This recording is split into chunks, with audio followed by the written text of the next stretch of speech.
I'm Adam Kaufman, part of the OSP team here, with the opportunity to join you almost monthly now on interesting topics in technology and healthcare.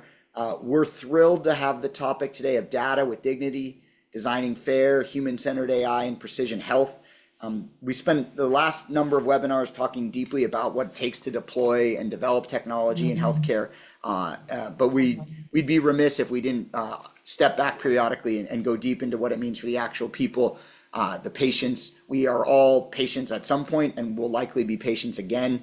And so we should care about this not only from an enterprise standpoint, but from an individual standpoint. And probably few people better than Christine Von Raesfeld to have this conversation with. We're thrilled to have you. Though let me briefly introduce Christine. It sounds like some of you already know her. And of course, our first question will be to ask her to tell more. But she's a globally recognized patient advocate, citizen scientist, and a leading voice in rare and chronic disease community. She co-authored and led the patient-led AI rights initiative with the Light Collective. We're certainly looking forward to learning more about both the journey of writing that, but also what's going on with that in particular. And she's been instrumental in shaping conversations around the ethical use of data, patients' rights, equitable partnerships, and healthcare. By way of background, Christine advises programs at Stanford Medicine, at the NIH, at CMS. She's been recognized as a HIMSS Future 50 leader. I'm jealous. I want to be on one of those lists one day, so congratulations there. And one of Medica Life's 50 most influential voices in healthcare. Through her own lived experience and advocacy, she brings invaluable perspective on how precision health and AI can truly serve patients with dignity, with fairness, and humanity. Those of us, as part of the OSP team, we're committed to advancing healthcare through technology, but doing it whenever and however possible to be fair and ethical to people. So Christine, thank you so much for joining us. Welcome. And let's start. Tell us a little bit more about your personal journey in healthcare and kind of what's motivated you to be such a strong voice and patient advocate. Sure. So I'll start off by saying I did not choose to get into healthcare, right? It was kind of thrust upon me as someone who was just trying to survive the system. So I spent years, I'm 50 years old now, but I spent years fighting to be heard, trying to get my doctors to take my symptoms and myself seriously, and really learning the hard way how fragmented and inequitable care could be, especially for people with rare or chronic conditions. So at some point, I realized all of this wasn't just happening to me, and really decided to try to take my story and just use that to bigger purposes, right? Really looking at the system level, how things that have happened to me could really influence change in other ways, and the learnings that we had over time, and how those learnings could actually help us also.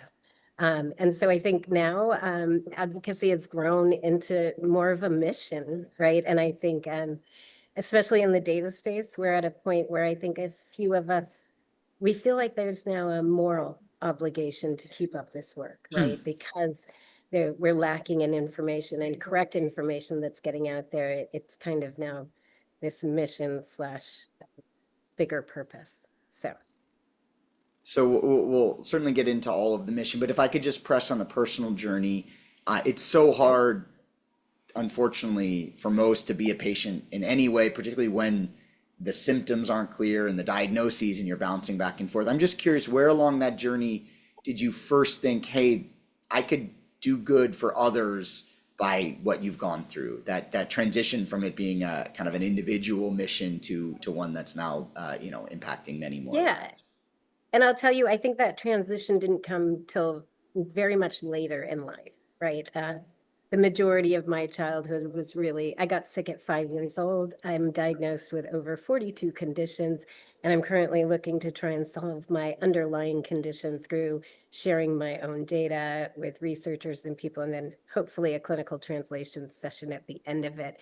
But I think there was a certain point in my life, right? I was living in my disease and it was taking over my life. I didn't see much hope for myself in the future. I had always kind of come accustomed to the thought that I was always a burden, right? I got sick at 5, was always in need of care. And so that kind of stuck in my head, right? And so at some point in my 30s, I realized that after talking to other individuals and being involved with support groups and nonprofits, that there was a bigger story here. And so I, at some point, decided I was going to use that story. And so here we are, right? And then throughout the course, I've had the opportunity to really experience healthcare silos from many different perspectives, right? I learned in pharma and pharma marketing. I went to research and academia, and I've had some phenomenal mentors who have taught me how to speak the language, who have, helped me hone into the story and my skills and strength. And so I think that's kind of where it wasn't a lifelong mission, right? This kind of just came later in life when really I think I was limited on options. Yeah. So you've spoken and you've said it here, even this concept of data with dignity. I'm curious, what does that phrase mean to you, and how do we think about it as one of the core principles for healthcare? Sure. So I think when we talk about ethical data, that's always an interesting thing to talk about. I think for the most part, so many people don't have um, any real knowledge around data, right? It's not tangible, it's not something we can touch, and it's not something that we see we can use. So I think when you're thinking about like data with dignity or even ethical data, right? I think it comes from that whole phrase comes from a place of both frustration and hope, right? And I think that when we think about data with dignity, it's about treating patients not as data sources, but as individuals, right? As if our lives and our stories, they're not just statistics on a dashboard, right? And to me, it means putting humanity back into the equation. It's about respect and transparency and and and uh, and really just realizing that behind every data set is a person. And so how do we honor that? And how do we stop seeing patients as passive subjects and really start seeing them as partners? So, and I think that's where the technology actually becomes healing instead of extracting. And I'm curious, because it seems in so much of our lives, and I'm not an expert in this anyway, but I've heard tell that, somebody could find me somewhere and know everything I've bought and have me reduced to a set of profiles and algorithms to know how to most effectively market to me. So if we think of our lives as a consumer, we're not particularly treated, at least as what you just described, as ethical or with dignity. Is there something inherently different for your mind about healthcare? Is the data different? Should we just demand more? Is this a kind of thing that we should demand in all our lives, and healthcare is a place to start? So I think there's this sense of just everything, right? I mean, data, Yeah. there's so many different areas and aspects to it. But I think when we're talking about healthcare, and especially genomic data, things that can be revealing to not only you, but also your family about what might be lying underneath, right? We look at the data that's being collected and captured on us from social media platforms and even from HIPAA covered entities, right, that we had seen have been tracking people. And so I think for me, data needs to be shared. We have this idea of personalized and precision medicine, but everybody guards their data so tightly. And so Yeah. I often think about how do we share that, right? What does ethical data stewardship look like in practice, and how do we work on that? But I don't know, none of us have a book or a rule guide to this, right? We're all kind of struggling to see where it goes. But I think keeping those thoughts in mind as we move forward are extremely important. And I think, if you ask most people, they're probably concerned about how their data shows up in a lot of places. Although, if we go back to the consumers, the first stories, we liked that Netflix gave us a nice recommendation. So, we also get something out of it. Before we touch into like what is the best way to use data, and it's great to hear you say, it needs to be both ethical, but also that we need it. Do you think we as patients, consumers are appropriately concerned? Are we over concerned? Are we not enough concerned? Are there some of us who are too concerned, but some who don't care I think enough? it Like, depends on who you're talking to, right? I yeah, think some people are definitely over concerned, but then I think for the general population, there really isn't that concern. And I'll give you the example. I talked to my niece, or try to talk to my niece, who is 22 Uh, years old, I was gonna about ask, how data all old the is she? time, Okay. Yeah. right? And what I get from my niece is, if I hear you mention data one more time, I'm going to shoot you, right? And Right. so my thought to her is, maybe I'm just not the right messenger. But these are But she probably important. lives a much more digitally native life than you or I do, right? She does, right? And also doesn't realize, though, as well, that the information that she's sharing, that she's putting online, is building a digital footprint about her. And I Yeah. think when we think about data, people don't think about the bigger implications of how does this build into me and the persona that everybody else has about me. And I'll touch really quickly, a lot of social media, right? I started out on platforms. Facebook was where I got my start. And one of the things, I started moving away from Facebook. And one of the reasons was because of the advertising that was hitting me, right? Yeah. So multiple conditions. I talked to lots of researchers and other patients, and my search queries and my history are just insane, right? Yeah. But I started at one point to get ads for how to turn my body into a tree and funeral arrangements, right? Oh, And wow. so really making me think, is there something I don't know? Right? Hmm. Are they picking up on something? And so really had a strange, I guess, mindset in thinking. Yeah. And thankfully, knowing what was happening, right? That my searches, my conversations, all of these things are playing into that, and that I shouldn't be as concerned about, what it means for me individually, and more so what it means for industry as we're doing that. And so I think we're collecting data from so many sources, right? And Yeah. synthetic data is now a real thing. But how do we build that trust, right? How do we inform patients to actually include them and move forward from there? I'm smiling in part because many of us who have worked in healthcare, whether it's on the provider side or in pharma, have worked in pharma, we'll call it, therapeutic areas, the health system will call it service lines, have searched for things about a condition that we may not even have. And you can actually start seeing the ads come back of like, oh, you've been searching an X thing, because, Right. we're doing it at that point for market research. So I can only imagine, Yeah. when And it's I think there. I think people should think about that too, right? Yeah. You are not the target market that you're trying to hit while you're doing research. And so when you're investing so much money into some of these platforms, you're Yeah. not always getting the target market that you really intend to get. The challenge, of course, is that there is tremendous opportunity for benefit from this data, as you've said. I think just in the basic cases when, we had young kids, I'm not as active on social media, but my wife would see ads. So exactly what you're saying, but actually were helpful to know what to buy, or at least what the stages of the kids Right. were. So how do you think about, what is the appropriate way to share and monetize, and, what does this ethical stewardship maybe look like in practice, so we can get the benefits, but, minimize the risks and the costs? Yeah. And I'd say that this conversation is happening everywhere, right? And I would Yeah. direct I, people to I am sure also this is not the first time you've been asked maybe verbatim that question. So we appreciate you revisiting it with us in the audience here. Well, I'd say I would refer you all to the Patient AI Rights Initiative also as well, that we created with the Light Collective. There's a piece of the document at the end that we threw in vignettes, stories of how AI can both help and harm individuals.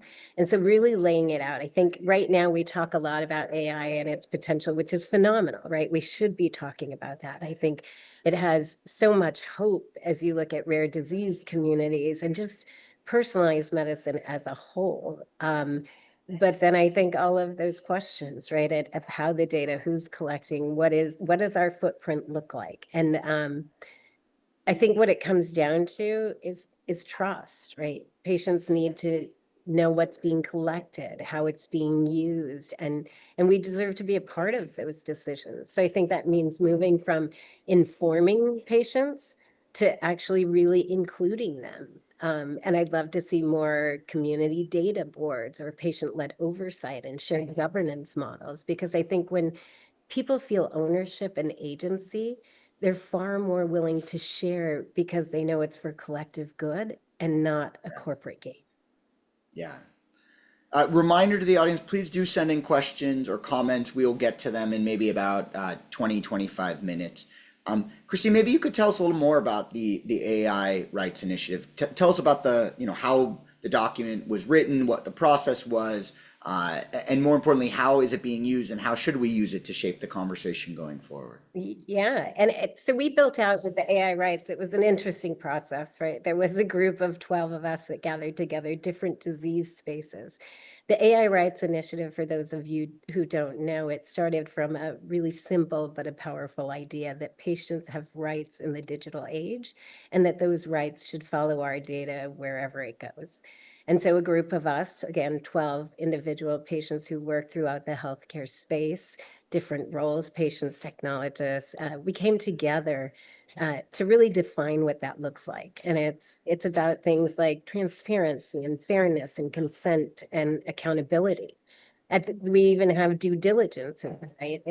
But I think what it really tells us, it's about shifting power. And I think for far too long, data systems have been built for patients, but not with us. And so our work says that can't happen, right? One of the mottos we use at Light Collective is no aggregation without representation. And we're proving that patients can lead these conversations, not just react to them. And so, how are you seeing and would like to see that change carried out? Because the skeptic in me says, well, the business models don't allow it. Clearly, companies don't want to be seen as going against it, but we'll pay lip service to it. And the optimist in me says we're actually all working towards the same goal. We want more data. So how is it playing out in practice? Where is it you're seeing this going? Does legislation need a change? Do we just need to convince the nonprofit? Like how's it going? And what does it take At to this get point, I more of think it? at this point, everyone needs the knowledge, right? I think Yeah. we're looking at different policy issues, pushing that out. We're looking at organizing our groups and bringing people together. I think real conversations have to happen. We have gotten so much of a commercial or a corporate focus on healthcare, and those conversations really need to start to include others. I think that we're in for a change. I Yeah. grew up in Silicon Valley.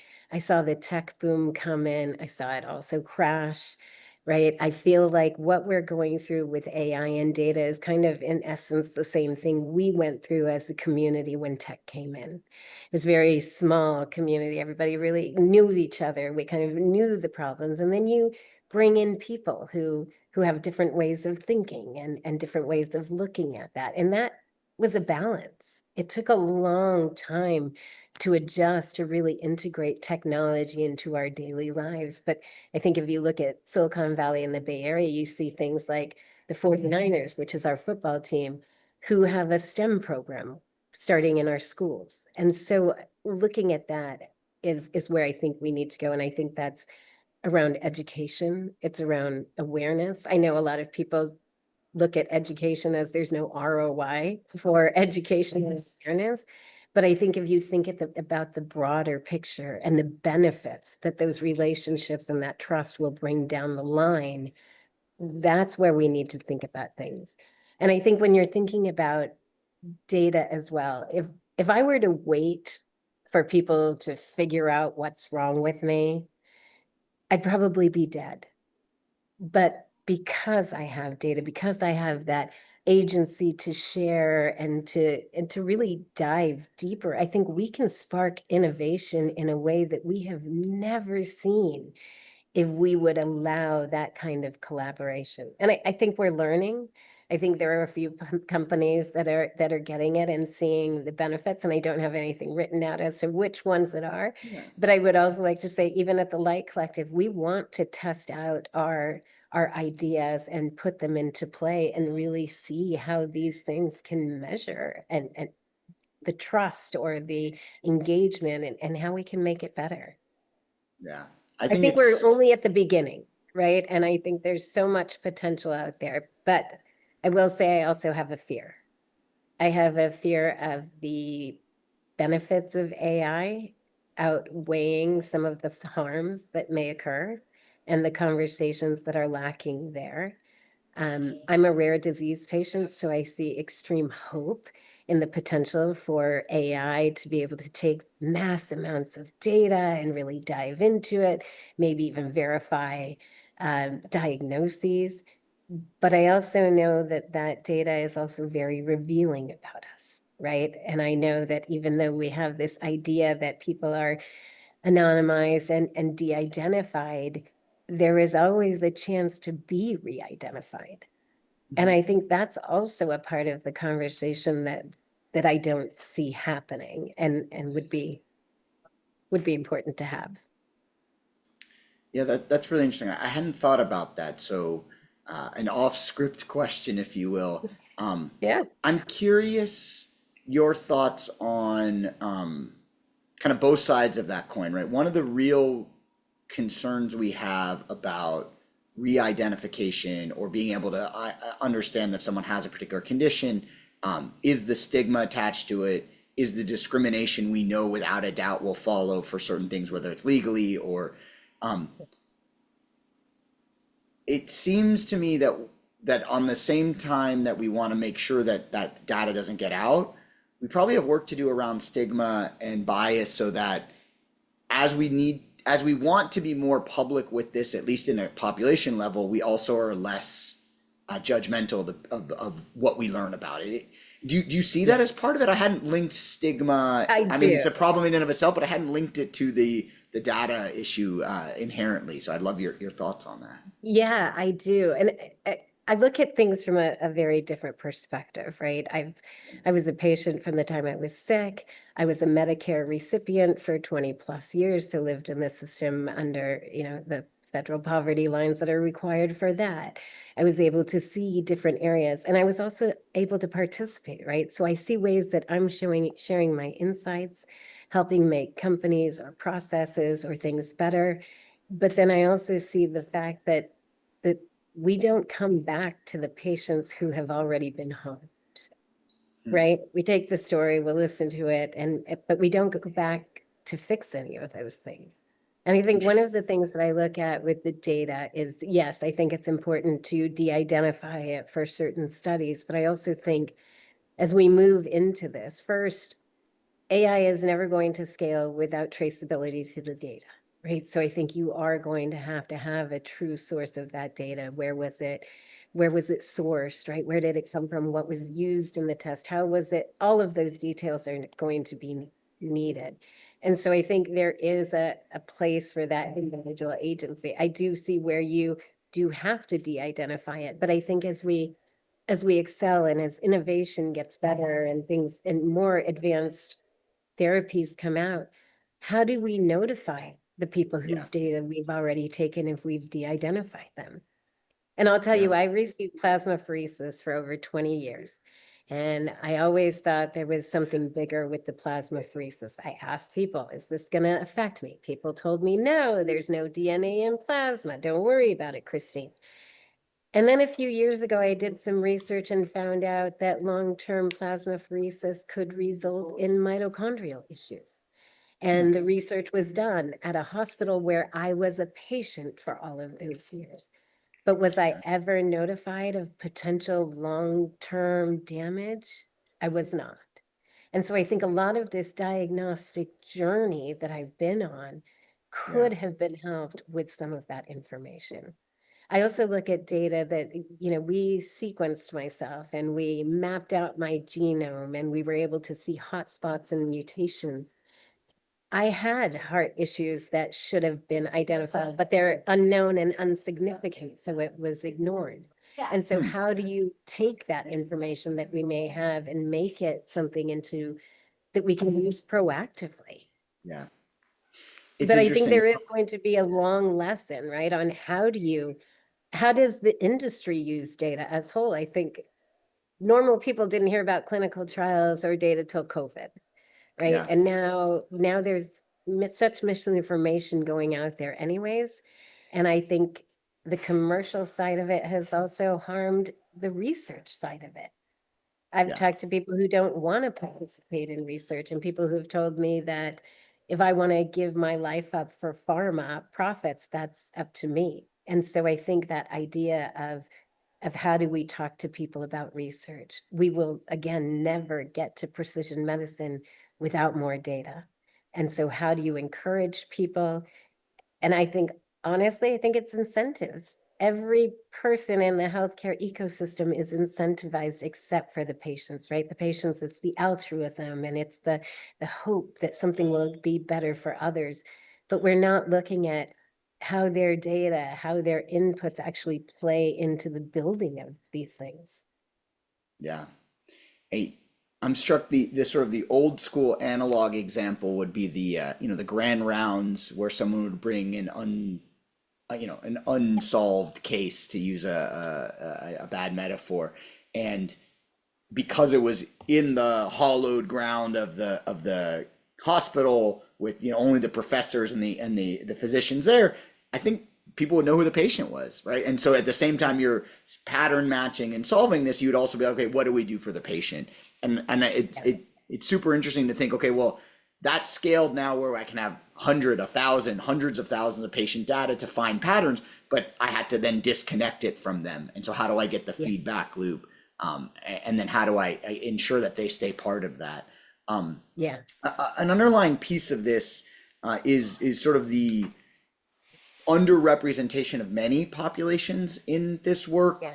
Obviously, we can think ethnically, there's been gender, but disease states, comorbidities. How do you think about getting more representation? And we can think about just clinical trials as an example, but I think it's more broad than just a clinical trial, more of this representation. What does it take to design systems that are more inclusive, and serve these diverse communities where we define diversity across a whole number of different dimensions? Yeah. And I would say, I think that a lot of the, oh, hold on, I just lost my train of thought. What was the question again? It was about Briefly? trying to get more diversity into the Oh, system more broadly. diversity. Yeah. Yeah, and I think that's an important key, right? Because I think when we're looking at the research and we need diversity in this data. I'm half Asian and the data that's out there doesn't correspond with me, right? And these equitable partnerships, I think they're difficult for people to think about, but I think if you simply look at it from the idea of co-creation and co-design, when we're looking at building these, how do we engage, and not just the patients, right, but all stakeholders in this? I've seen projects go through where people came up with a design, and then as they start bringing in the different parts of healthcare that need to be there, there were obvious problems with the way each was thought about. And so I think really the co-creation, co-design aspect, finding individuals who are informed, not just on their disease, but on the process so that they can really dive into that, I think, and not just be a token voice that's going to back something up, but question those things. I think any fair partnership starts with respect, and that really means recognizing the patient experience as expertise.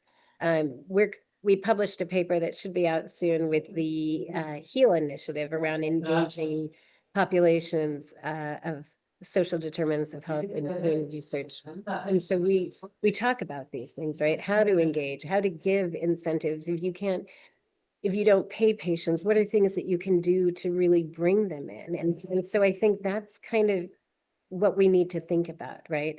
How that lived experience and lived knowledge that we have that's invaluable to designing better tools and studies and outcomes. How do we bring that in earlier to make this more effective and honestly save money as well? I've seen so many projects where midway through everything has had to be redone. And so how do we do this earlier and more often? Really interesting. I'm curious, if you could speak to some of the models you're seeing out there, either just getting started or that have evidence, good or bad, that have empowered patients to take this kind of control, to bring in these more diversity to these projects.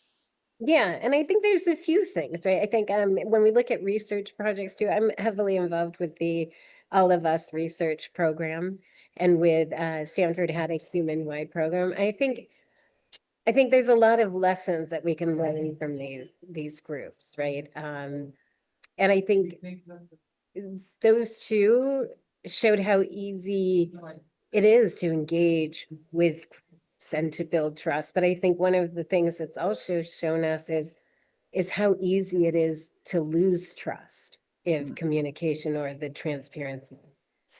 Um, I'm not sure if I answered your question No, no, there. it's great. Maybe just to push on it, what are some of the practical steps that you see or are advocating, whether it's the organization, startups, policy, practical things you're seeing that are building that trust?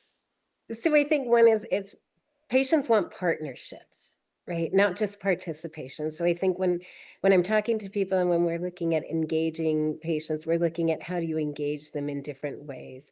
Um, I think that again, like when people are true collaborators and not subjects, they share more openly, they stay engaged longer, and it makes trust. It's not just about data at that point. It's what makes precision medicine actually work. And so I think we're seeing examples of different ways. I don't think anyone has it down pat. I think it's going to be really talking about the positives and the negatives and really building on that. So I think we're just kind of at that learning stage and putting things together. But but really the biggest takeaway I could have is that co-creation and co-design stage of these projects is extremely important, whether it's commercial or research, but having that input early. So a question, and I'll preface it by saying it's intentionally somewhat hyperbolically stated. I don't know if I believe what I'm going to say, but to push it, I think one of the challenges some will say to doing this in healthcare is the distinction between populations of patients who are deeply engaged, and that's not true for all rare diseases, but there are obviously pockets of rare, versus patient populations who are less engaged. I did work in diabetes, and some of the folks you'll interview will say things actually like, "I don't want to talk about my diabetes. I want to forget it." Like it's just something that's there. That's not true of everyone. It's probably not a great way to think about it in general, but I'm just wondering how we do this when we're researching and interested in populations that are inherently less engaged to begin with whatever the disease or health area that we're talking about are. Well, I think that's where we go back to community, right? I think we've gone so far into this age of technology that we really forget about the human connection. And I think people would be more willing to participate in research and would be more willing to help with these things if there were incentives. So I think bringing back the patients into the conversations, right? Um, Can you describe some of the incentives you've seen work? Everything from you were saying sometimes we can, pay patients, sometimes we can. I'm curious a little bit of the toolbox, if you will, of sure, incentives and that hey, are ethical and respectful, but at the same time, do provide incentive. yeah, and I think some of the things that we wrote about in the paper that we wrote for the HEAL initiative was some of the things in lieu of compensation, and also realizing that not all patients are in the same boats financially. So medical coverage may hinder them taking cash, and so finding alternatives. But some of the things, even in working with research, a lot of the benefits that I got were services from companies that, maybe I'd have to pay something out of pocket, but in exchange, I was getting this. I'm currently part of a cardiac fit study, and the advantage for me is free membership to a gym, right? Along with helping me track these things and understand my own health better. And so I think really looking at the populations of people that you're looking to dive into and speaking to them, it's different for different people. I just had a conversation with someone even just about home health, and they were like, oh, it's great, we're going to send nurses out. And one of the things I brought up was the home is a safe space, especially for a child with a rare disease. And when you start to bring in a home healthcare nurse, now that environment is tainted. And so how you think about these things really does depend on the group that you're working on. Right. It's not a one size fit all. And how do you engage them in a way that's beneficial to that group? We'll never know unless we actually work together and start to collaborate from the beginning. Yeah, it's a great That answer example. your question? Yeah, no, and it's a great example how different folks for the same service taking home health might react very different. Some people are like, I love that you come into my home. It keeps me from going somewhere. Right. You're a companion. Others might be, this is a place where we treat you, the kid, whoever differently because it's safe. And you now have brought that in. And I think getting that perspective. We're starting to get Or just questions in cleaning from the house. yeah. We're starting to get questions in. I'm going to jump to one because it was something I was thinking about as well. So Leah asks, I think one of the key things that we'd all kind of, want to make sure we're thinking about, which is that, technology and technology innovators in particular are looking for pace and for speed and, the move fast and break things kind of approach. Obviously we've tailored that to healthcare. How do you see that connecting to, is it in conflict with, or are there ways to deal with patient dignity and rights responsibly that can align to pace? So how do I see it aligning, or can you Well, repeat that one is more it a time? true conflict? I mean, are they in conflict? And if so, where? And if not, how are we, getting pace while still being, protecting patients' dignity and rights? Yeah, and I definitely think there's a conflict, right? Because I don't think we all really truly understand the impact that AI can have overall, right? We're just in the beginnings of these things. And I think that innovations, I'm looking at the questions as well. How can technology balance the rapid pace?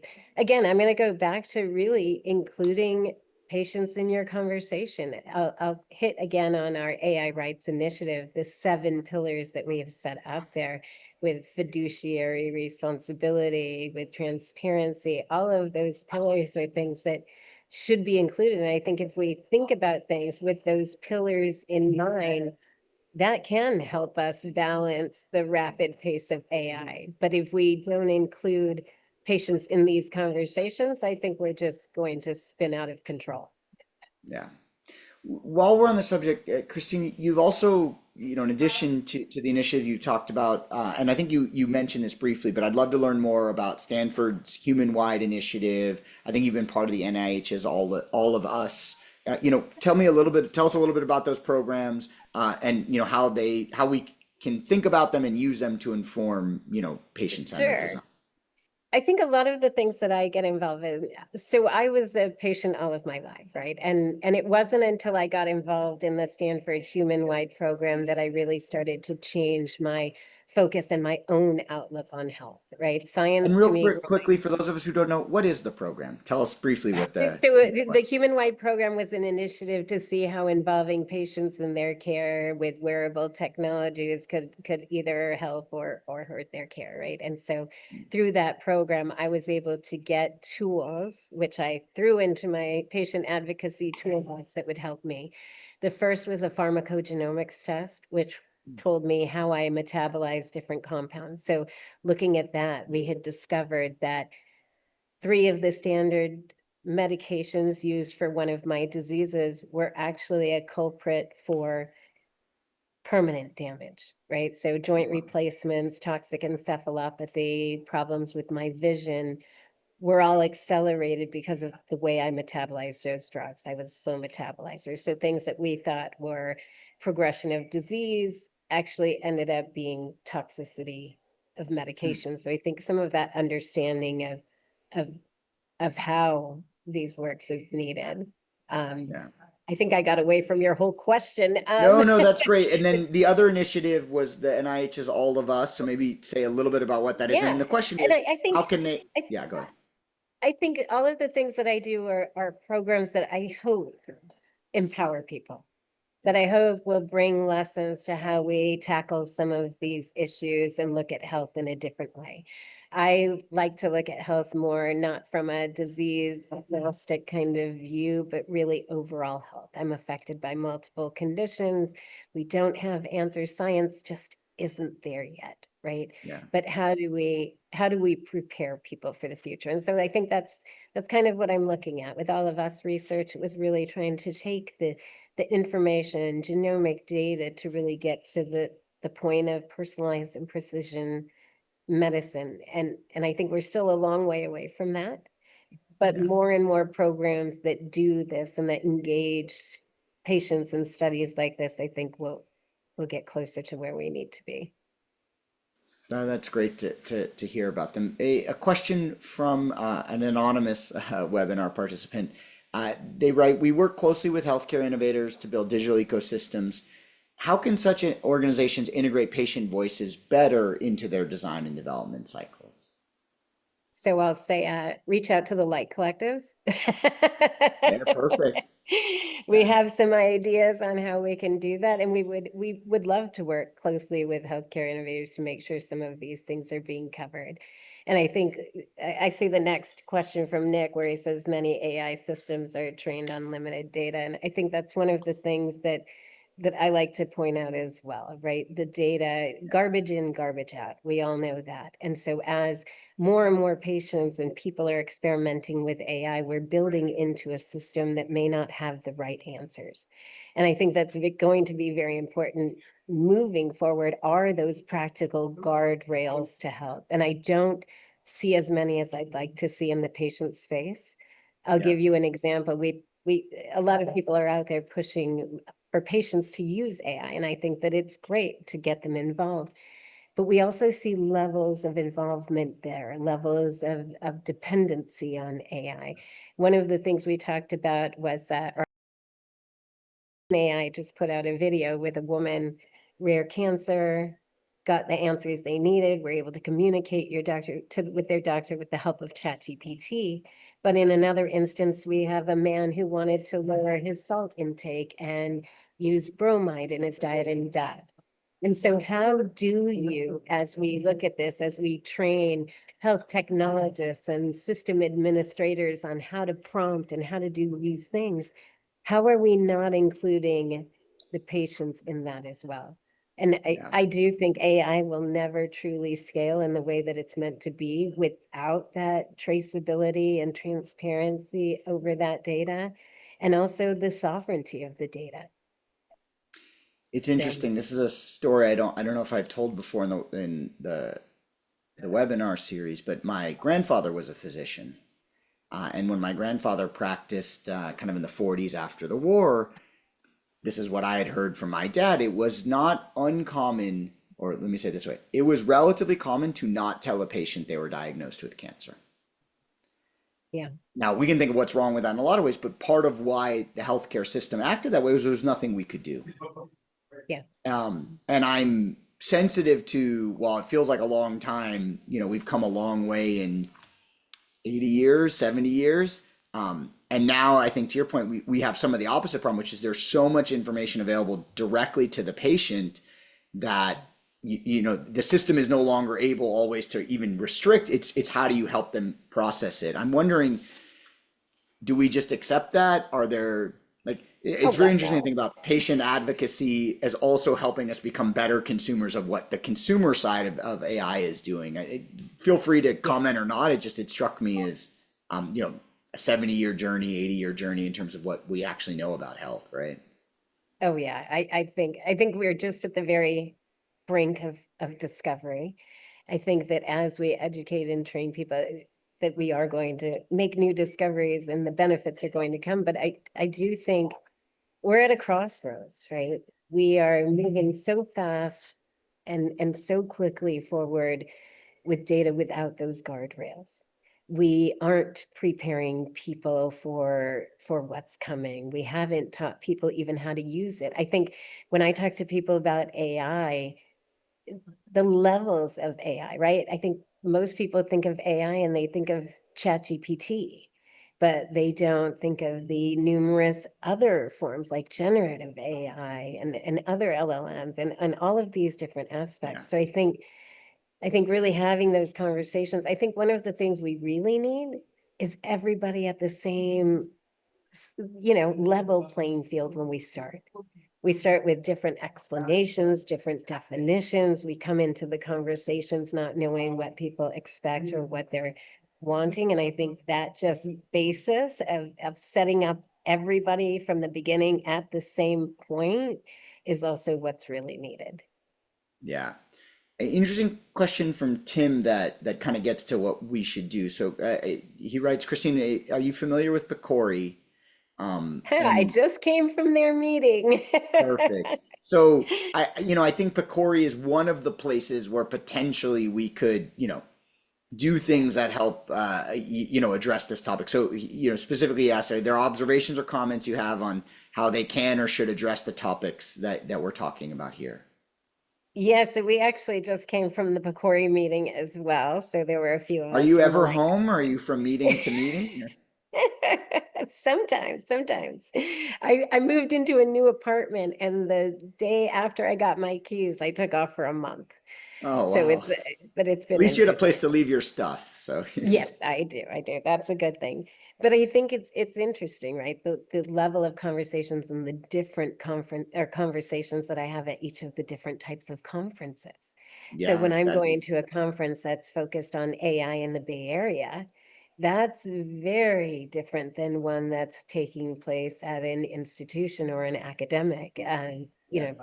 place. And so that's kind of where I see really the biggest problem is that even within the same industry, we're talking about all of these things, you know, so differently. And I think one of the things, and I'll make a note really quick around the data, one of the things I like to say about data to try to get people to understand is my data is my song. We look at the music industry and somebody who makes music, and we see that all of these people are needed to bring that music out to the public. But we don't forget about that artist either. And Right. so, how do we keep that music going? How do we allow people to share their music and to build out on these things in a way that really does benefit everyone And it's involved? it's a great analogy. I just actually saw a company that is trying to figure out how you help individual artists publish in a way that they're ensuring that their content Yeah, can be found, because often it's not found if you're an independent publisher, yeah, analogous to an individual patient. But if it's found, it doesn't come back to you. So that whole value chain is a really nice metaphor. Just before we leave it, yeah. did you have a suggestion for Picori? So we had some meetings, and we actually are working on. We submitted an LOI before the meeting. We're Okay. going to submit another one as well. So I would say stay tuned. If you're interested in partnering with us on the projects that we're looking at Picori with, we're also open to partnerships. So I think a lot of the things that we've talked about, we want to prove them, right? We want to put them into play and see how we can measure all of these different elements. And so we need partners in that. Yeah, really neat. Well, we'll be sure to follow it. Andrew asks, can technologies like federated learning or decentralized data models help us include more patients without compromising privacy? So, will we solve Yes. some of this just Yeah, by technology and techniques? I think so. And I always talk about federated data models. And so one of the things that I've looked at is the GIS platforms and the mapping platforms. And I've talked to a lot of different companies about how we do this type of decentralized or federated data system. And there's a couple different options out there, right? I do think it's the future. I think, but I don't know how we're going to get there yet. Yeah. I see a lot of different models, but not all really covering the right areas. And so I think at some point we'll have one good version or a few couple good versions, but until then we're just learning. Great. Well, I think we've got time for two more, and then we'll have a chance to conclude. So, Danny writes, how can AI tools be designed to listen to patients, not just analyze them? Um, how do you answer that? Well, I think really just again going back to these communities, working with the communities to see what matters to them.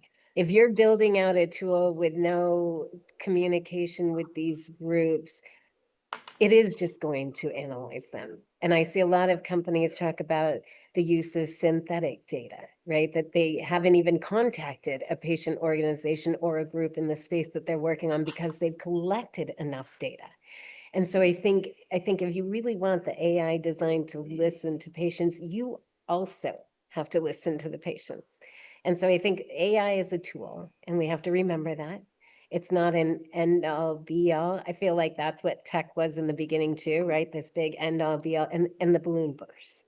And Right. I think we're seeing a lot of companies struggling with data quality as we're building out AI. And so the only way we're going to really be able to change that, I think, is truly listening to patients ourselves, and then ensuring that the AI that we build is including that. Yeah, I think that's really compelling, which is the process in addition to just the technology has to be, Yeah. respectful of the human. Last question, Paul writes, Christine, you've been a bridge between patients and technology innovators for years. Zooming out, what does human-centered AI really mean, or how do we think about it in a system that's still largely data centered? So we're looking at Yeah. individual data points and not really a system. Yeah, so I'll tell you, I have a lot of hope in AI, right? After Yeah. 50 years of not having any answers myself, I'm looking forward to seeing what it can do. But I think what really gives me hope is that we're finally seeing patients and technologists working together. So we're not talking just about patient inclusion anymore. We're talking about patient leadership and co-creation and co-design. Um, what I want to say, I'd love to see a world where the data with dignity isn't a phrase that we have to explain to people. It's just how healthcare works, right? Yeah. And where technology amplifies humanity instead of replacing it, and where innovation starts by asking not what can we do for you, and who will, but who will we serve? And I think that's where we need to just kind of refocus. I think the I, tech has gone so far, we need to bring back the humanity. I think that's And great. did I Maybe just answer that question? no, no, you did, and let me just make it a little bit more tangible as sort of maybe a concluding question. So take this and go wherever you want with it. But let's think 5 years ahead. So far enough that Yeah. there's some new stuff, but not so far that they're there. What does it look like? What are you You want my optimistic? blue sky vision? Yeah, what are you optimistic about? But I also like to know, what are some of the things that you think might be a roadblock or that trips us up along that journey, just so we can think about where Okay, we so could be. one of the things that I think would be a huge roadblock block, or is a huge roadblock, is proprietary ownership over patient data. Yeah, Right? Companies that will take that data, feel like they're the people that are going to help them, will not share that data with anyone else, right? I think allowing patients to have agency over the data allows them to share with multiple people and allows us to get to research faster in that. I have hope for people really realizing the value of combined data and how that really benefits populations, so that we do kind of minimize that stigma around getting involved in research. And honestly, my blue sky idea, if it were to go my way, I would hope that we would have publicly funded research that then returns raw data back to individuals, who then can choose an agent who can use that data, and licensing data, right? How do we come up yeah. with agreements and sharing with research versus a commercial entity versus something else, right? And giving that autonomy to the individuals and the groups that really do have that link to the data. That's a powerful vision and certainly some And roadblocks. and the last thing, Yeah, please. milestone payments, right? Yeah, When you involve these groups, when they are helping you build their programs and helping you get the drug out there and showing it to their communities, there should be milestone payments back to these organizations and these groups. I've been yeah, telling a lot of people when I come to these meetings and there's one other random patient, right? I've often said, look around this room and realize that everybody in this room has a job because you are sick. right. And so how do we reframe that thinking, and how do we talk about data in a way that makes it equal? I hear people in industry talk about data as the new currency. And I just said this in the meeting to the panel earlier. I see it. I understand that data could potentially be a currency, but by definition, currency has the same value for you as it does to me. And Right. we're having conversations around economics of data without including the person who actually produced that data. And we're looking at data as the new oil when it should be looked at as the new soil. And how do we really build partnerships and collaborations that bring all of the best of all of us to the top? Really compelling, really thought-provoking. Certainly not the end of the conversation. There's more questions than we even had time. But Christine, really appreciate you spending time with us, sharing those thoughts. To the audience, thank you for joining us. Thank you for asking your questions. I Can know I get you're a gonna. copy of these questions? Because I I see I think, may not have answered yeah, all of I them. think we can figure that out. I'm pretty sure they come up in the transcript, so we'll make sure to do that. Please do follow the OSP webinar series here. And Christine, thank you for doing this work. Thank you for continuing to do this work. To the attendees for being part of this. We hope you'll come away. We've talked a lot about building these and the challenges of deploying them, but with a real deeper respect for the opportunity and challenge to bring patients into that. And please all stay tuned for future webinars and join us in the future. Christine, I'd love to have another conversation soon as we learn more and you can help us both know what's working so we can be optimistic, but also what are those roadblocks that continue to be knocked down. So I thank would you all. love to. All right. Thank Have a you. great rest of the day. Yep. Enjoy your day.